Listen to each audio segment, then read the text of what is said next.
Do you really think it's fair that God would send me to hell just because I don't believe he exists? Whoa, whoa, whoa, hold on there. God doesn't send anyone to hell, buddy. You send yourself to hell by choosing to disobey God. You have the free will to choose, and you're choosing hell, not God. Ladies and gentlemen of the jury, you've all heard about how Benny Yahweh allegedly murdered Mr. Athens, but was that the actual state of affairs?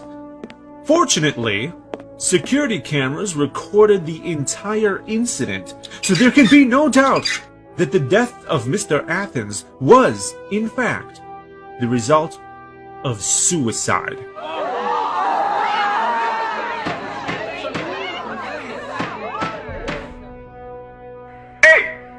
Empty your goddamn wallet right now. What? No, get away from me. Look, either you give me all your goddamn money right now, or I'm gonna blow your frickin' head off. I'm not gonna give you a single dime, pal. And there you have it, folks. You can't deny it. Mr. Yahweh gave Mr. Athens a clear choice. Mr. Athens had the free will to either obey the defendant and live, or disobey and die. He chose to disobey, so the defendant, in fact, did not murder him.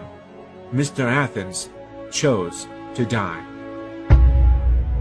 In the case of first-degree murder, we, the jury, find the defendant, Benny Yahweh, not guilty. Oh, thank God!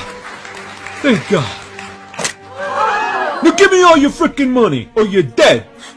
Oh my God! Here, take it! Bailiff! He's robbing that woman! Not so fast, bailiff. There was no robbery. She chose to give him that money.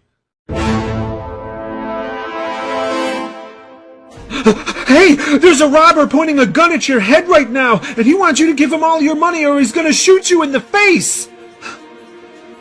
I don't see any robber. Trust me, he's there! Hurry! Good job, buddy. You're one of us now.